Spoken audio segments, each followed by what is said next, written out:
पाठ 2 वर्ण, मात्रा और शब्द Alphabets, vowel marks and words। वर्ण। बच्चों, आपने हिंदी वर्णमाला सीख ली है और आप यह भी जान गए हैं कि भाषा की सबसे छोटी इकाई वर्ण है। अब आप वर्ण के बारे में विस्तार से जानेंगे। वर्ण के प्रकार। वर्ण दो प्रकार के होते हैं, स्वर, व्यंजन। स्वर, स्वरों का उच्चारण स्वतंत्र रूप से होता है। ये किसी अन्य वर्ण की सहायता के बिना बोले जाते हैं। हिंदी में कुल 11 स्वर हैं। अ, आ, इ, ई, उ, ऊ, री, ए, ऐ, ओ, आओ। स्वर के प्रकार। स्वर के 3 प्रकार होते हैं। पहला ह्रस्व, दूसरा दीर्घ, तीसरा प्लुत। ह्रस्व स्वर ये 4 हैं, अ, ई, उ, री। इनके उच्चारण में सबसे कम समय लगता है। दूसरा दीर्घ स्वर ये 7 हैं, आ, ई, उ, ए, ऐ, ओ, आओ। इनके उच्चारण में ह्रस्व स्वर से दुगना समय लगता है। 3 प्लुत स्वर। इसका प्रयोग अब काफी सीमित रह गया है। इसके उच्चारण में ह्रस्व स्वर से तिगुना समय लगता है। जैसे ओम, सुनो में प्लुत स्वर का प्रयोग हुआ है। इसे प्लुत चिन्ह से दर्शाया जाता है। 2 व्यंजन। व्यंजन स्वर की सहायता से बोले जाते हैं। वर्णमाला में भी इन्हें स्वर की सहायता से लिखते हैं। प्रत्येक वर्ण में अ स्वर जुड़ा होता है। यदि इन्हें स्वर के बिना लिखें तो इनके नीचे टेढ़ी रेखा लगानी होगी, जैसे क, ख, ग आदि। इस रेखा को हलंत कहते हैं। हिंदी में 33 व्यंजन हैं। क, ख, ग, घ, अंग, च, छ, ज, झ, ञ, ट, ठ, ड, ढ, ण, त, थ, द, ध, न, प, फ, ब, भ, म, य, र, ल, व, श, श, स, ह, द, ढ। हिंदी वर्णमाला में कुछ अन्य वर्ण भी आते हैं। अंग, अहा, अंग, ड, ढ, आ, ज, फ। अयोगवह। अंग, आहा अयोगवह कहलाते हैं। अंग, अनुस्वार। इसे सभी वर्णों के ऊपर बिंदु के रूप में लगाते हैं। इसके उच्चारण में नाक से ध्वनि निकलती है, जैसे कंचन, कंगन आदि। अंगः, विसर्ग। इसे वर्णों के दाईं ओर लगाते हैं और बोलते समय ह की ध्वनि निकलती है, जैसे प्रातः, अतः आदि। अंग, अनुनासिक।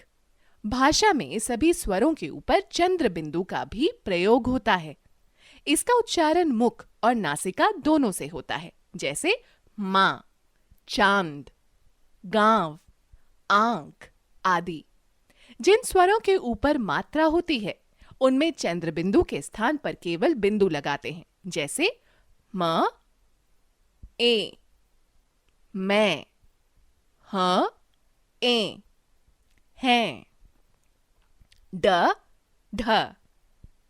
हिंदी में 2 नई व्यंजन ध्वनियां ड तथा ढ विकसित हुई हैं।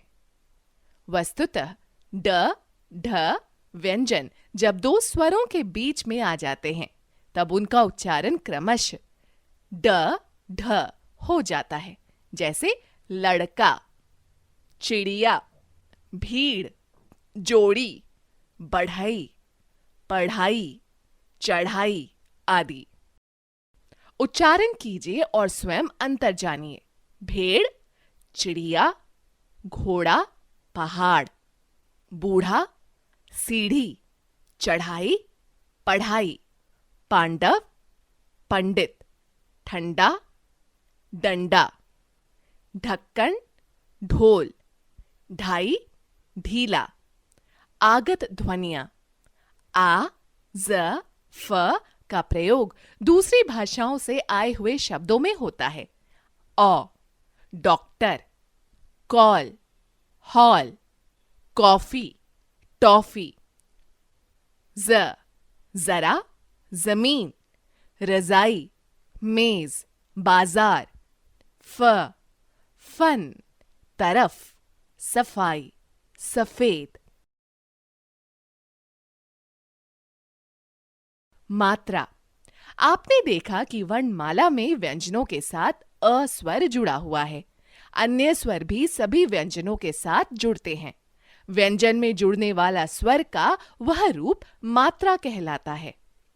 स्वर अ, आ, इ, ई, उ, ऊ, रि, ए, ऐ, ओ, औ।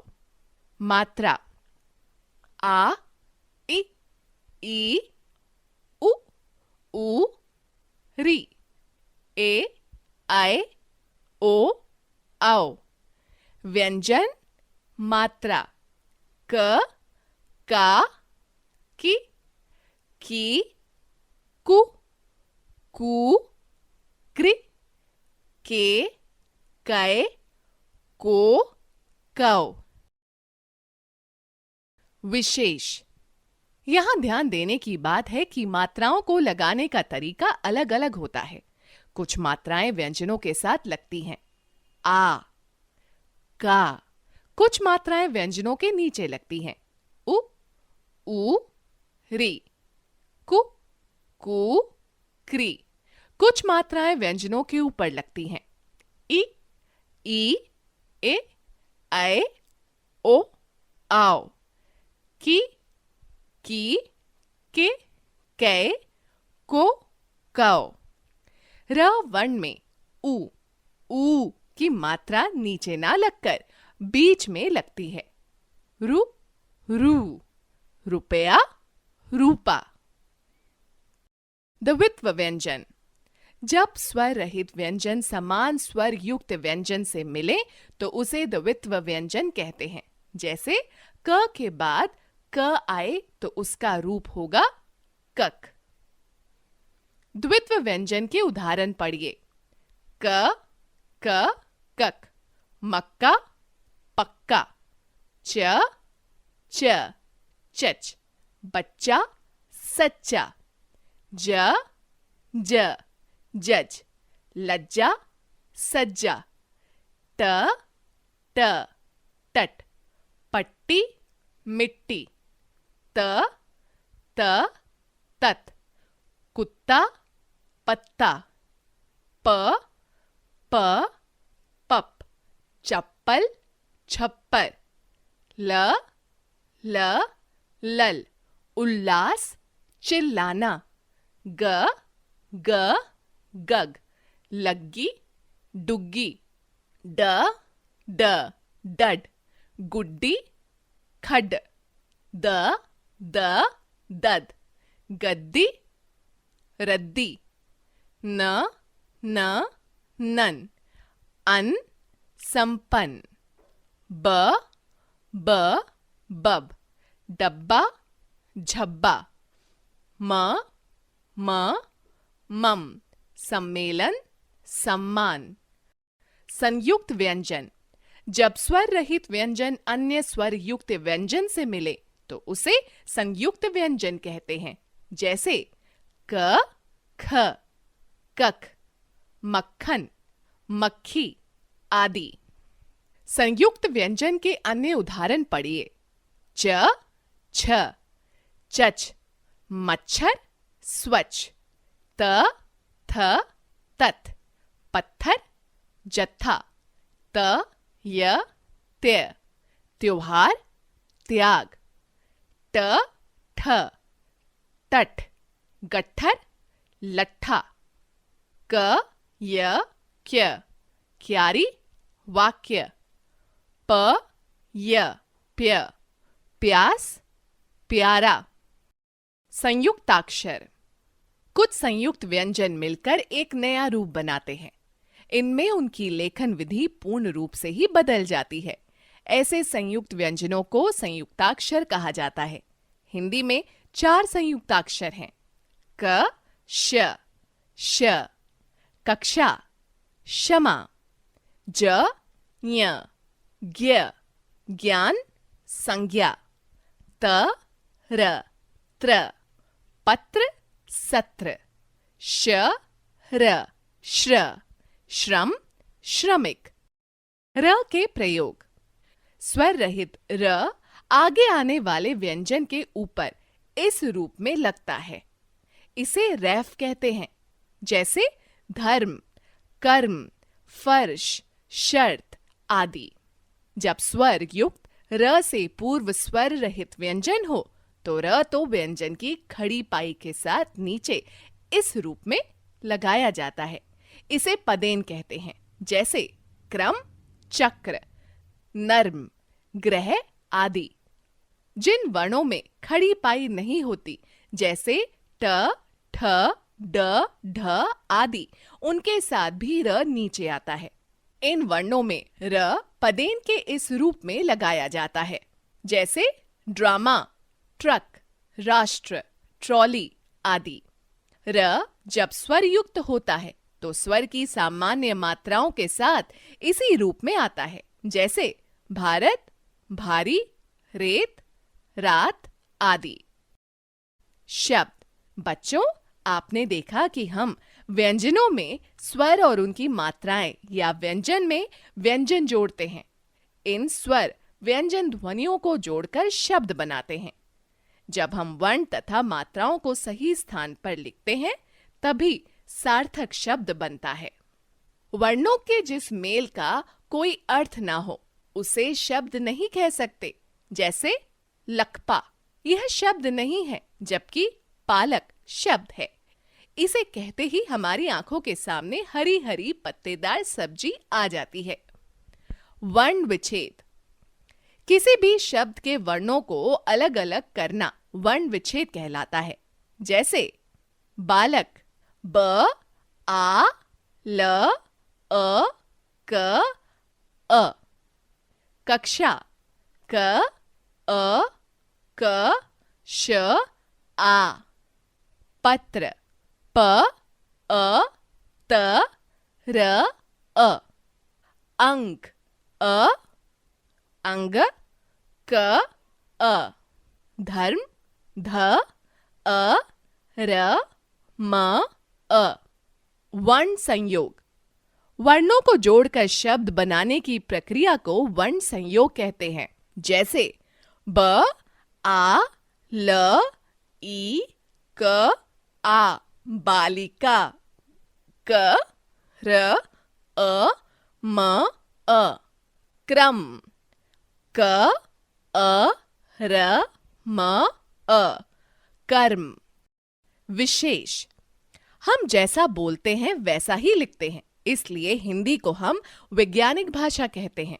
यदि हम गलत उच्चारण करेंगे तो शब्द भी गलत लिखेंगे। अतः भाषा में बोलने, सुनने, लिखने, पढ़ने सभी का विशेष महत्व है। सुनेंगे सही तो बोलेंगे सही, बोलेंगे सही तो लिखेंगे सही, लिखेंगे सही तो पढ़ेंगे सही।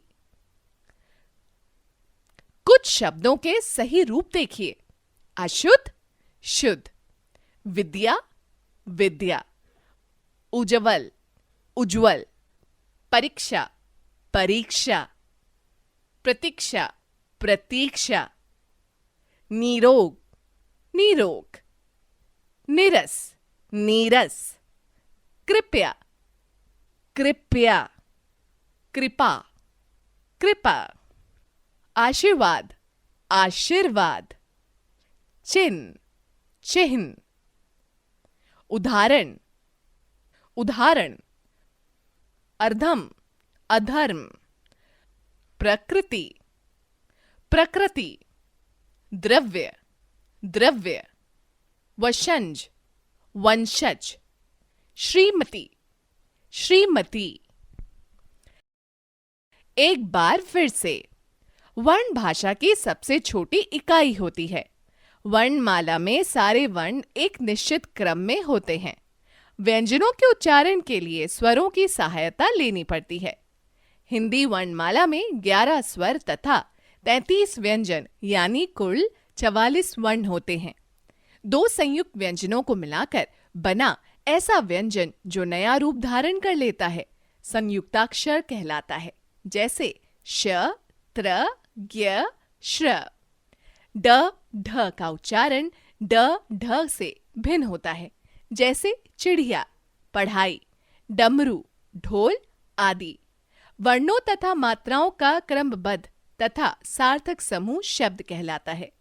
वर्णों को अलग अलग करना वर्ण विच्छेद तथा जोड़ना वर्ण संयोग कहलाता है।